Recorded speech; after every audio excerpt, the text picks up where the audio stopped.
Saudara-saudari yang terkasih dalam Kristus, renungan saya hari ini berjudul Tahu atau Kenal. Manusia adalah makhluk sosial yang diciptakan dengan kebutuhan untuk saling berelasi satu dengan yang lainnya.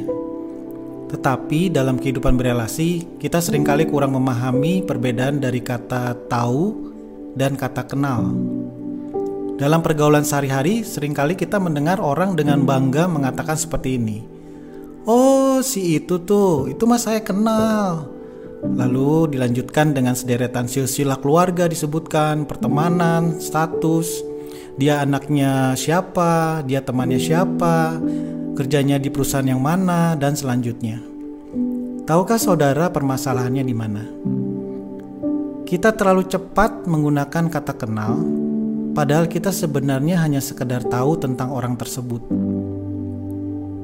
Saya kasih contoh lain. Saya baru beberapa bulan melayani di GKI Sulung, dan belakangan mulai agak sering bertemu dengan Pak Pendeta Nathanael Canning. Menurut saudara, saya kenal Pak Nathan atau sekedar tahu Pak Nathan? Kira-kira yang mana ya? Kalau saya akan mengatakan bahwa diri saya sekedar tahu Pak Nathan. Saya tidak akan terlalu berani untuk bilang bahwa saya kenal Pak Nathan. Kenapa? Karena ada perbedaan yang sangat jauh antara sekedar tahu dan mengenal seseorang secara intim. Kalau kita tahu seseorang, biasanya kita hanya di dalam tahap bisa menyebutkan hal-hal yang kelihatan atau hal-hal fisik dan material dari orang tersebut. Sebetulnya kita ada jarak secara relasi dengan orang itu, dan kita hanya mengamati orang tersebut dari jarak jauh saja. Tetapi mengenal itu punya dimensi yang lebih dalam dari sekedar tahu. Mengenal berarti kita punya interaksi yang intensional dengan orang tersebut. Artinya ada interaksi mendalam, saling mempengaruhi dan dipengaruhi dalam waktu yang cukup panjang.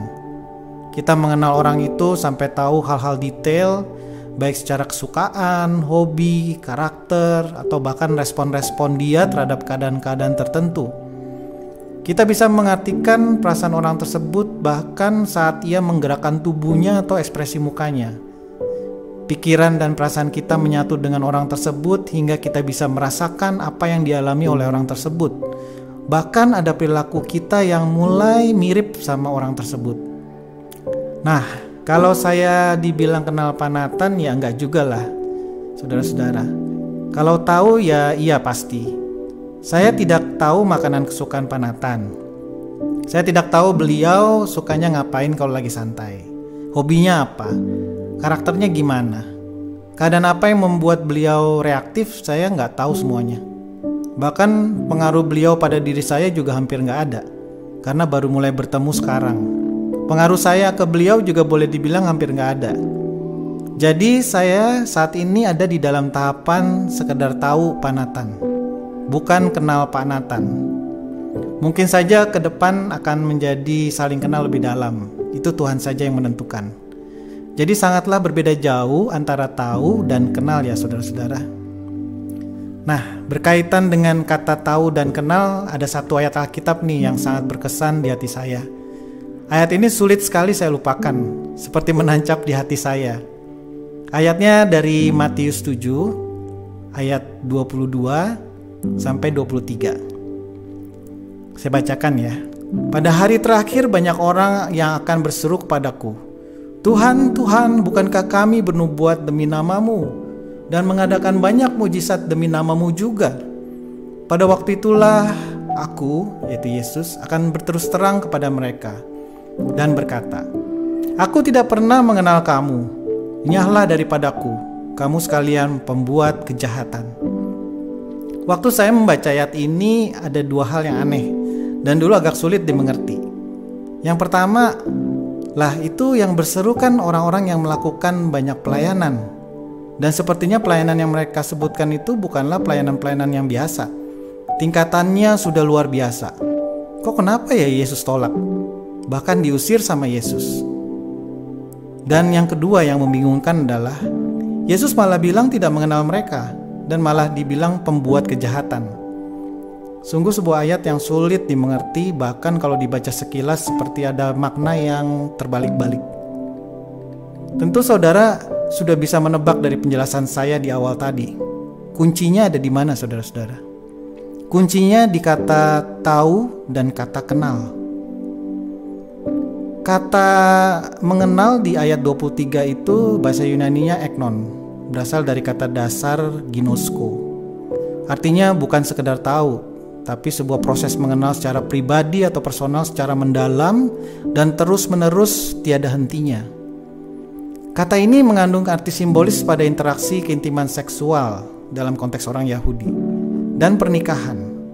Proses suami dan istri mengenal satu sama lain secara mendalam dan tiada hentinya hingga maut memisahkan mereka.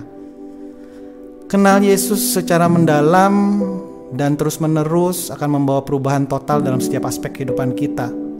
Merubah sikap kita, merubah harapan dan mimpi-mimpi kita, merubah keputusan-keputusan kita, merubah motivasi kita, bahkan hingga masuk menembus sampai gaya hidup keseharian kita pun juga dirubah dari Senin hingga Minggu. Panggilan orang Kristen adalah menjadi murid. Menjadi murid adalah mengalami proses makin serupa Kristus, makin mirip Yesus. Berarti mengenal Yesus secara mendalam, secara terus-menerus sampai akhir kehidupan kita. Itulah proses seorang murid. Kalau ada orang Kristen yang mengaku bahwa dirinya sudah menjadi orang Kristen baik-baik, ini artinya dia sudah berhenti dari proses pengenalan akan Kristus yang dalam dan luas yang tiada akhir itu. Kata orang Kristen baik-baik itu toksik, saudara-saudara, beracun. Itu hanyalah sebuah excuse atau alasan bagi diri kita untuk mengabaikan perubahan hidup yang makin mirip dengan Yesus. Saya berharap jangan sampai satu hal ini terjadi dalam hidup kita ya. Jangan sampai kita bilang kita sudah kenal Yesus, padahal kita masih dalam tahap sekedar tahu Yesus. Saudara-saudari yang terkasih, mari kita mulai lagi yuk bergerak maju mengalami proses seumur hidup untuk makin kenal Yesus, makin kenal Dia secara mendalam, mengalami proses menjadi murid Yesus.